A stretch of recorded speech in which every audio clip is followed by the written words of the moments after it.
Votre vie n'est pas une prison, ou seulement si vous le décidez. C'est ce que j'ai envie de vous proposer comme, questionnement aujourd'hui.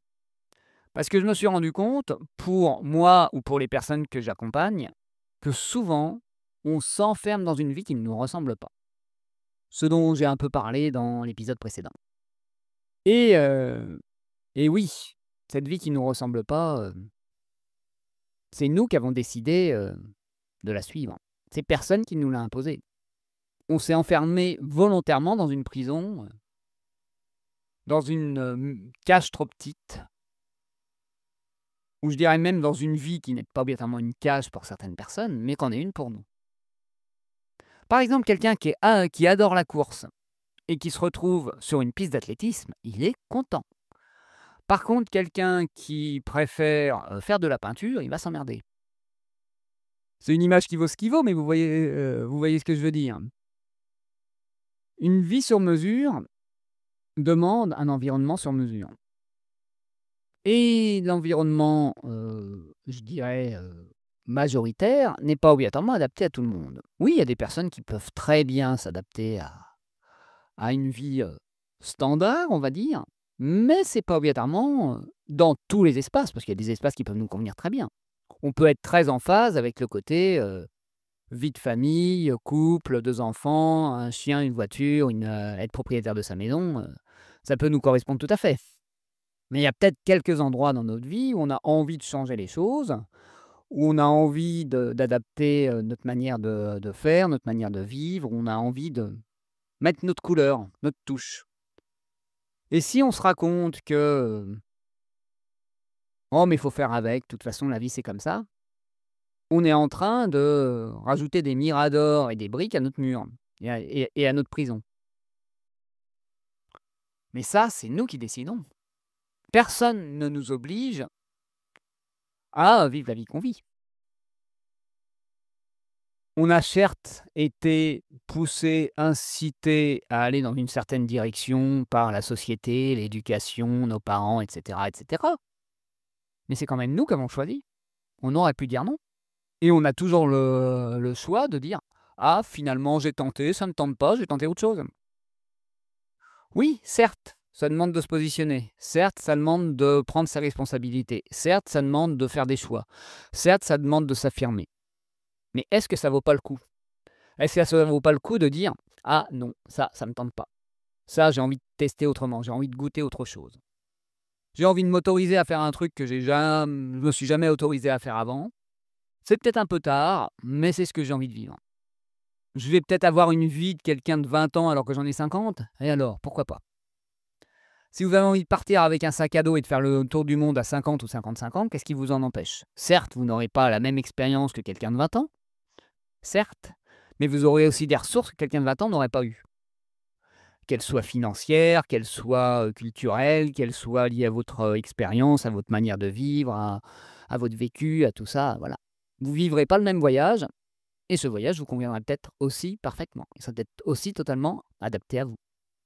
Comme je le précisais dans un autre épisode, votre vie est parfaite pour vous.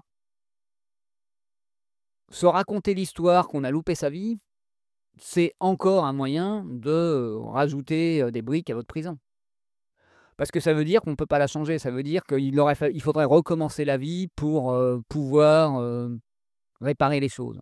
Il y a rien à réparer. Il y a juste à se dire: «Là, maintenant, est-ce que je peux pas, m'offrir autre chose, me proposer autre chose, me proposer une autre vie?»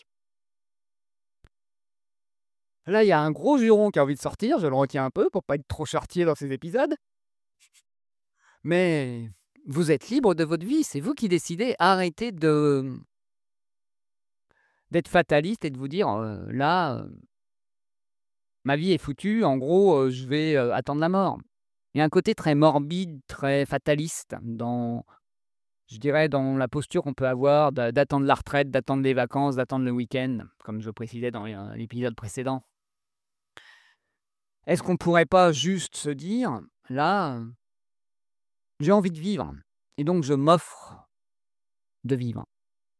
Je m'offre d'être pleinement moi, je m'offre de d'en vouloir plus, je m'offre d'avoir les yeux plus gros que le ventre. Je me permets d'être qui je suis et je me permets de d'en faire trop, d'en vouloir trop, d'être trop. Et qui dit être trop, dit pas obligatoirement en vouloir plus. C'est juste être vous tel que vous êtes. Et au bout d'un moment, le trop ne sera pas trop, ce sera juste vous. Comme j'en discutais hier avec quelqu'un que j'ai aidé à y voir un peu plus clair sur sa situation, je lui ai bien fait comprendre que, elle n'était pas trop. Elle était juste telle qu'elle était et qu'elle avait pas à s'interdire, d'être comme ça. Sous prétexte que, pendant des années, ça lui paraissait dangereux. Et je lui ai même partagé que moi, par le passé, pour m'autoriser à être comme je suis, j'en ai fait trop à une époque. J'ai joué totalement le cliché du mec spirituel avec tout son attirail, ses fringues, baba cool, ses colliers, ses pierres autour du cou et ses bracelets. À faire du yoga et à utiliser toute la panoplie du mec spirituel pour m'autoriser à l'être. Et au bout d'un moment, quand je me suis vraiment autorisé à l'être et que je me suis dit: «OK, j'ai le droit de l'être», j'ai pu retirer toute la panoplie, tout le costume et l'intégrer, être ça sans avoir besoin d'en faire des caisses, d'en faire trop et maintenant, m'autoriser à être trop par moment, mais vu que c'est maintenant moi, c'est plus trop.